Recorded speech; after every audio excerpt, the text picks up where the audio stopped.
ada satu cara atau satu teknik yang itu terbukti benar-benar efektif untuk bisa mengubah perilaku orang yang berujung kepada mewujudnya budaya inovasi di perusahaan. Kayak gimana sih tekniknya dan gimana cara melakukannya? Yuk kita temukan di video berikut ini.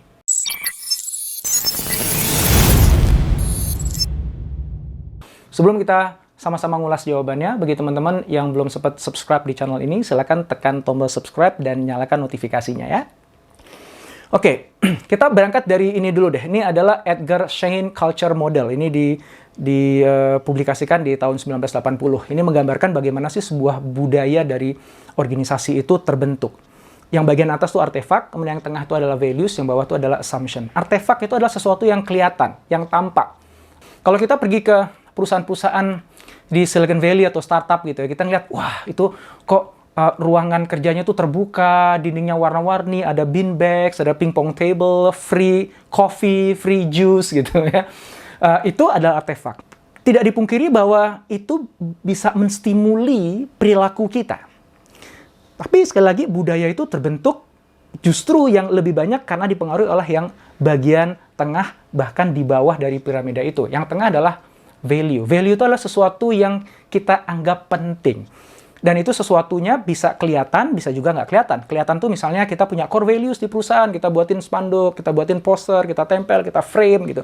Kita buat jingle yang kita nyanyikan, itu visible.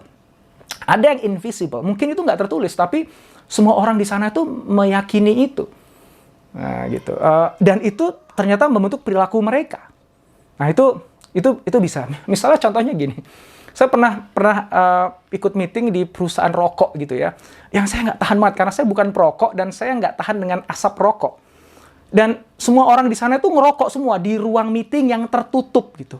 Dan saya ditawarin, saya nolak dan langsung mereka wajahnya agak aneh gitu. Ternyata ada value di sana walaupun nggak tertulis ya, bahwa lu kalau kerja di perusahaan rokok atau lo mau berbisnis dengan perusahaan rokok, ya lo harus ngerokok dong gitu. Di sana nggak ada tuh bahwa wajib merokok, nggak ada, nggak visible value itu. Invisible.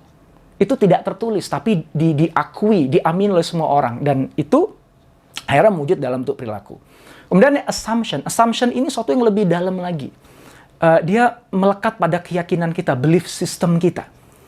Kalau seseorang itu meyakini bahwa customer itu memang segalanya dan customer lah alasan kenapa kita ada dan kenapa kita kerja di sini dan bisa punya penghasilan, maka itu akan pengaruhi perilakunya.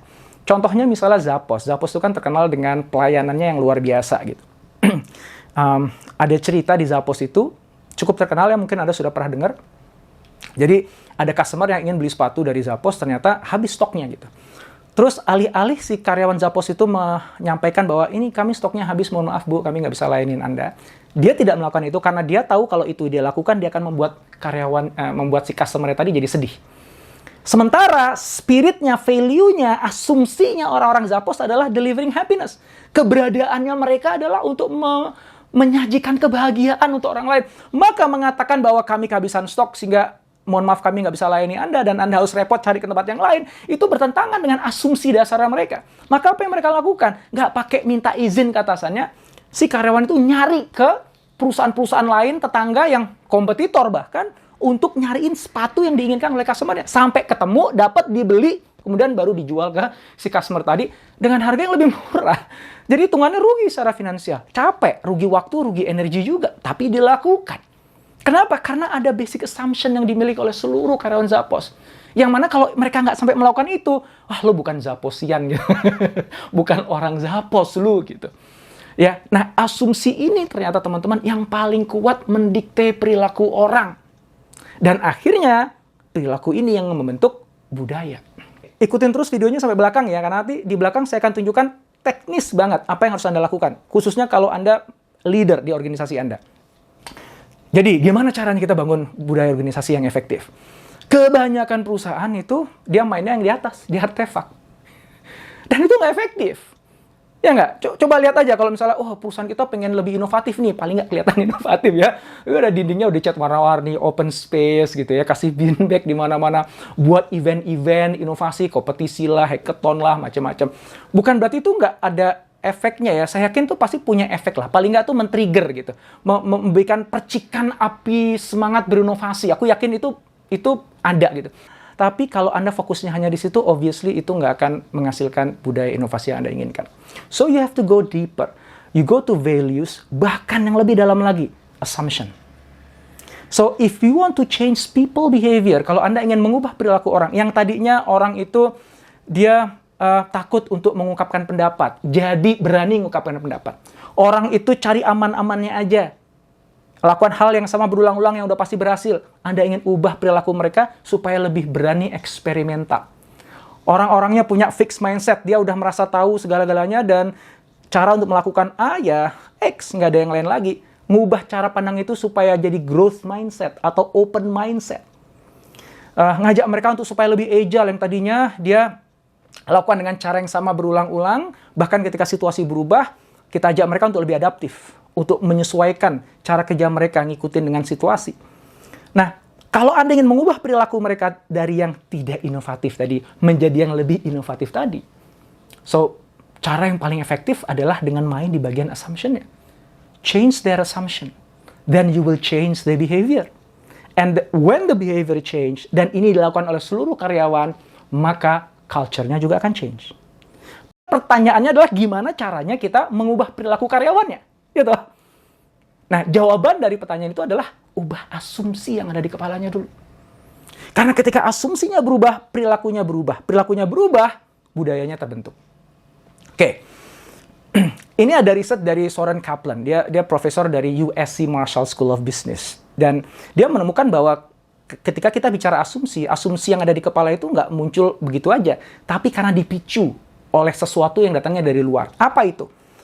Perilaku dan keputusan yang dibuat oleh atasan, baik atasannya sadar atau tidak. Kemudian, ketika si orang itu mengalami keseharian di pekerjaan, bagaimana lingkungannya merespon perilaku dia akan menyimpulkan, oh yang ini boleh, yang ini nggak boleh. Dan semua tadi, experience dia dengan atasan, experience kesehariannya dia, akhirnya membentuk asumsi yang ada di kepalanya. So, let me give you an example. Contohnya, misalnya nih ada anak baru masuk nih kerja di perusahaan Anda. Terus, ikut meeting. Atasannya lagi ngomong nih, menyampaikan sesuatu. Nah, si anak baru ini karena dia pernah kerja di perusahaan sebelumnya dan mendengar paparan dari atasannya itu, dia merasa bahwa ada informasi yang sebaiknya saya kasih tahu ke atasan dari pengalaman saya sebelumnya yang mungkin itu akan bermanfaat bagi teman-teman yang ada di sini. Akhirnya, dengan PD-nya dia angkat tangan, menginterupsi atasan dan menyampaikan pandangannya dia. Dan pada saat itu atasannya tuh tersentak gitu loh. Kaget nih, anak baru kok motong saya lagi ngomong nih gitu. Rekan kerjanya juga ngeliat dia dengan wajah tertentu nih. Nah, si anak itu pasti nangkep tuh sinyal-sinyal itu. Ups, kayaknya I shouldn't do that. Kayaknya aku harusnya nggak melakukan itu deh gitu. Akhirnya, mohon maaf pak. Bukan maksud saya menginterupsi pak. Monggo pak, silahkan pak. Lanjut meetingnya. Dan di meeting berikutnya, dia ngeliat temannya juga melakukan hal yang sama. Dia angkat tangan, ingin memberikan gagasan dan direspon oleh lingkungannya dan atasan dengan cara yang sama gitu. Ternyata tuh bukan gue doang ya, dia juga begitu tuh. Dan kalau experience ini terjadi berulang-ulang, maka confirm, disimpulkan di kepalanya dia bahwa ternyata di sini kita harus tahu diri. Ada saatnya kita ngomong, ada saatnya kita nggak ngomong. Kalau kita nggak ditanya, jangan ngomong. Dan kita harus merespek atasan, kita kali ngomong, udah biarin dia ngomong aja. Nah, asumsi itu ngebentuk perilakunya dia. Maka sampai kapanpun kalau dia nggak ditanya, dia nggak ngeluarin gagasan. Bahkan ketika dia tanya, apa pandangan menurut lo? Dia lihat kanan kiri dulu, ada atasannya nggak? Ada rekan kerjanya apa nggak gitu. Kalau ada atasannya, dia akan ngomong, oh mungkin Pak atasan saya dulu deh yang Pak coba bicara. Padahal sebenarnya anak ini brilian. Padahal sebenarnya anak ini punya gagasan yang luar biasa, tapi nggak keluar. Kenapa? Karena asumsinya dia mendikte perilakunya dia untuk jadi seperti tadi. Gitu. Nah, itulah bagaimana asumsi itu terbentuk. Maka, menurut Soren Kaplan, cara kita untuk mengubah perilakunya dia adalah ubah asumsi yang ada di kepalanya. Dan cara mengubah asumsinya itu bukan dengan cara kita campaign dia, kita ceramahin dia, gitu. Tapi diberikan experience yang baru kepada orang itu, yang dari experience itu nanti dia akan mengubah asumsinya. Dan ketika si atasan itu memberikan experience yang berbeda, yang bisa jadi itu difasilitasi oleh teman-teman HR tentu saja, atau teman-teman di bagian transformasi tentu saja, maka si anak-anak baru tadi mengalami pengalaman yang berbeda.